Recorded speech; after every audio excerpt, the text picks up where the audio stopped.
I've been a CSM, customer service manager, at Walmart for about 6 years now. We had been watching this woman for a few months and knew she had been stealing but just couldn't seem to catch her. She was always one step ahead of us. One day I was at the service desk when she came up with some returns. I couldn't wait to see what she would try to pull since we all basically knew she was a thief. She had a very large bag which she placed on the counter and then proceeded to take out a large amount of clothing. We took a look at the items and asked her why she was returning them. Mind you, after we rung them all up, it was about $180 worth of clothing. She stated that she was sure they would all fit but sadly they did not. This lady was about 5 foot if that and around 200 pounds, the clothes were petite. I asked her for her receipt in which she told me she didn't have one. Shocking.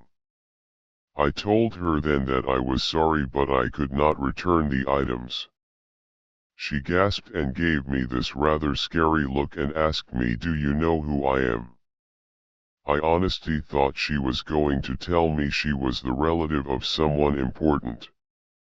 She then goes on to tell me I am Jesus Christ. I wanted to laugh so badly but being the smart ass that I am, I stated, "Well then if you are Jesus Christ, you should be able to produce a receipt." I smiled and told her to have a nice day. She left without her clothing. So, I worked third shift in a Central Florida Walmart. Weekends are our busiest time, pretty much like any other store.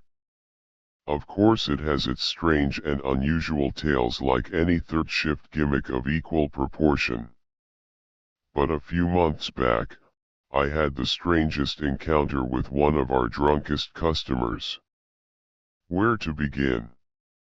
Okay, we did our usual meeting in the break room, which ended about 10:20 p.m. and like always, the shit your pants coffee that they provide was doing a number on my bowels, so I hurried to the front restrooms, as management generally locks the bathrooms in the rear to torment my irregular colon.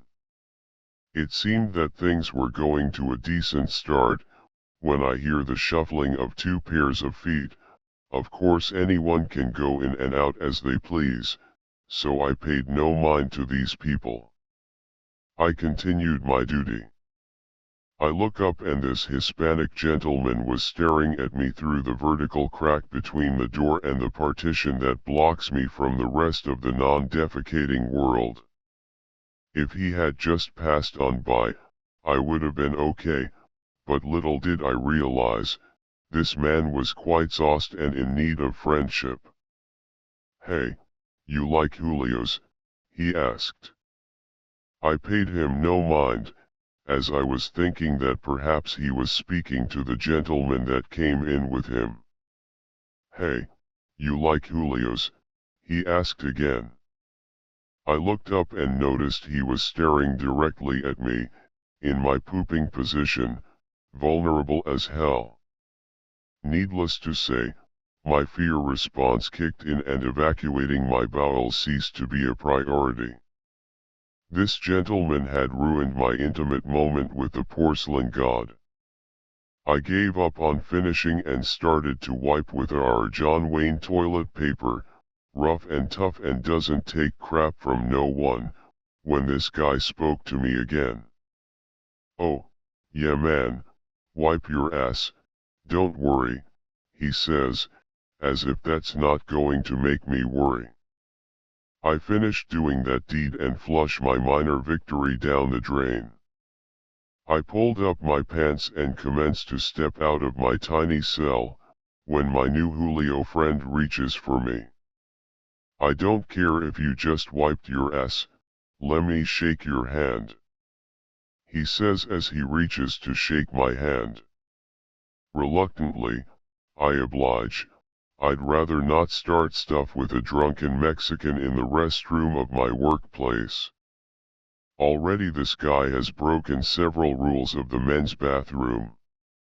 I don't think I need to elaborate. I took a whiff of the air around, out of sheer instinct. Fecal smell. Check. Copious amounts of liquor? Check. Yep, our friend was wildly intoxicated. So I asked him, "Are you drunk?" "Yeah, man," was about all I could understand. Then I asked, "Are you driving?" To which he responded, "No, my sister is. You see, my friend here was her fiancée, but she broke up with him tonight." I glanced at his compatriot and he gave me the most embarrassed look I've ever seen. He clearly was not as drunk as my new potty partner. "Well, I hope you're not driving anywhere this evening," I said in an asking fashion. "Oh, no, my sister is," and slurred a few things I wasn't able to really comprehend. After this, I washed my hands like we're all supposed to within the company, nodded at the broken-hearted fiancé and made my way to the exit. Nearby, I caught a coworker of mine and began telling her of my creepy experience. She laughed hysterically and we thought nothing of anything. Then my potty partner returned, shaking my hand and thanking me for taking time to listen. I've worked third shift for years and seen many manner of strange things, but this was by far the strangest and most constipating experience of my life. I used to work in the grocery department stocking shelves and whatnot, and I would always see this guy in a raggy flannel shirt and even raggier jeans walking around, always with someone escorting him. He would always walk by and stare at me with the eeriest smile I've ever seen. Well, one day I was stocking the cereal aisle and he happened to wander on through, this time all alone. He must have escaped from the asylum that day. He started out by asking me, in a very slurred manner, if there were any more of some kind of rice flake cereal. Not knowing what the hell he was talking about or wanting to go check and see, I said, "Nope, we're all out of that one." He seemed to be a little distressed about this, but he kept that creepy smile on, and then went on a tangent about how that cereal is the only kind he will eat because it is the only one that has not swapped out its sugar for honey. I just listened very calmly and smiled. He then proclaimed that all cereal companies are using honey instead of sugar in an act to give us all cancer and kill us. He claimed that God had told him to avoid the honey and only eat the healthier cereal.